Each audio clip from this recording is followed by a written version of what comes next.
आइए आज हम लोग अवतल दर्पण के अंतर्गत कुछ इम्पोर्टेंट बातें पढ़ते हैं। इसमें क्या इम्पोर्टेंट है, कभी कभी पूछ दिया जाता है कि बस किसी भी वस्तु को इन्फिनिटी पे यदि रख दिया जाए तो उसका प्रतिबिंब कहाँ बनेगा, या वक्रता केंद्र सी पर रख दिया जाए तब उसका प्रतिबिंब कैसे बनेगा। तो आइए इसमें 6 पॉइंट पढ़ना होता है। इस 6 पॉइंट को हम एक ही डायग्राम में समझते हैं, जो आप लोगों को याद करना शायद काफ़ी इजीली होगा। सबसे पहले हम लोग समझते हैं ये पी क्या होता है। ये पी को हम ध्रुव कहते हैं, जिसको हम पोल कहते हैं इंग्लिश में। एफ को क्या कहते हैं, फोकस कहा जाता है। और सी को कहा जाता है वक्रता केंद्र, वक्रता केंद्र। और ये इन्फिनिटी हो गया। सबसे पहले यहाँ देखिए, अब पहला पॉइंट बताते हैं। यदि किसी भी वस्तु को इन्फिनिटी पे रख दिया जाता तो उसका प्रतिबिंब कहाँ बनेगा। वस्तु को हम इन्फिनिटी पे रख रहे हैं तो उसका प्रतिबिंब एफ पे बनता है। यहाँ लिख दीजिए एफ पे बनता है। और यहाँ पॉइंट 1 से मेंशन कर दीजिए, पॉइंट 1 यहाँ, पॉइंट 1 यहाँ। जब वस्तु को इन्फिनिटी और वक्रता केंद्र सी के बीच में रखा जाता है तब उसका प्रतिबिंब कहाँ बनता है। इसको 2 लिखिए। तब इसका प्रतिबिंब कहाँ बनेगा, सी और एफ के बीच में बनेगा। यहाँ लिख दीजिए। अब वस्तु को वक्रता केंद्र सी पर रखा जाता है।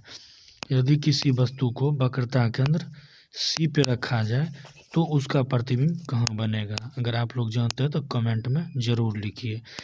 अब वस्तु को वक्रता केंद्र सी पे रखा जाता है। कहाँ रखा जाएगा, वक्रता केंद्र सी पे। अब यहाँ रख रहे हैं वक्रता केंद्र सी पे, तो उसका प्रतिबिंब भी कहाँ बनेगा, वक्रता केंद्र पे ही बनेगा। और समान बनेगा, बराबर प्रतिबिंब बनेगा। अब वस्तु को वक्रता केंद्र और एफ के बीच में रखा जाता है।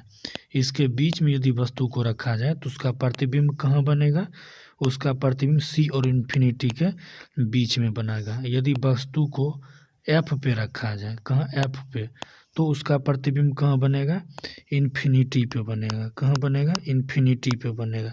यदि वस्तु को एफ और पी के बीच में रखा जाए तो प्रतिबिंब कहाँ बनेगा, तो इसके अपोजिट साइड बनता है। कहाँ बनता है, यहाँ। और ये कंडीशन जो है, इस कंडीशन में वस्तु का प्रतिबिंब कैसा बनेगा, काल्पनिक बनेगा। जो आपको याद रखना, ये काफ़ी ज़्यादा इम्पोर्टेंट है। इमेजिनरी प्रतिबिंब यहाँ बनता है। इस पॉइंट पर ये क्या हो गया, यहाँ लिख दीजिए छोटा, यहाँ लिख दीजिए बराबर, और यहाँ लिख लीजिए बड़ा।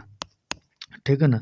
और जानते हैं अवतल दर्पण के केस में वास्तविक, क्या लिख दीजिए, वास्तविक एंड उल्टा, ये तो बनता है ये।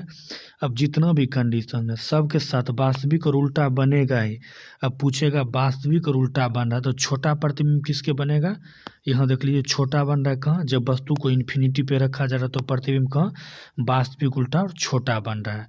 अब इम्पोर्टेंट जो है इसमें वो आपको याद रखना। इम्पोर्टेंट कौन है हम बता देते हैं, इसको याद रखिए। यदि वस्तु को सी पे रखा जाए तो उसका प्रतिबिंब भी कहाँ बनेगा, सी पे बनेगा। और बराबर बनता है, क्या बनता है, इसको याद रखिएगा, इक्वल बनता है। इसको जरूर याद रखिए। अब एक कंडीशन याद रखिए, यदि वस्तु को एफ और पी के बीच में रखे, फोकस क्या करते हैं फोकस और ध्रुव के बीच में रखा जाए तो प्रतिबिंब कहाँ बनेगा, प्रतिबिंब इसका अपोजिट साइड, उल्टा साइड बनता है यहाँ। तो कैसा प्रतिबिंब बन रहा है, इसमें एक यही कंडीशन है जहाँ काल्पनिक बनता है। तो आपसे क्वेश्चन पूछ सकता है, क्वेश्चन पूछेगा यदि वस्तु को एफ एंड पी पर रखा जाए तो क्या है, इमेज कैसा बनेगा। तो आप क्या लिखिएगा, इमेज उसका कैसा बनेगा, काल्पनिक बनेगा। इसको याद रखिएगा। अवतल दर्पण के एक केस यही है जहाँ वस्तु का प्रतिबिंब काल्पनिक बनता है, जहाँ वस्तु को कहाँ रखा जाए, एफ और पी के बीच रखा जाए। काफ़ी इंपॉर्टेंट है, याद रखिएगा। यदि समझ में आया हो तो लाइक और सब्सक्राइब कर दीजिए।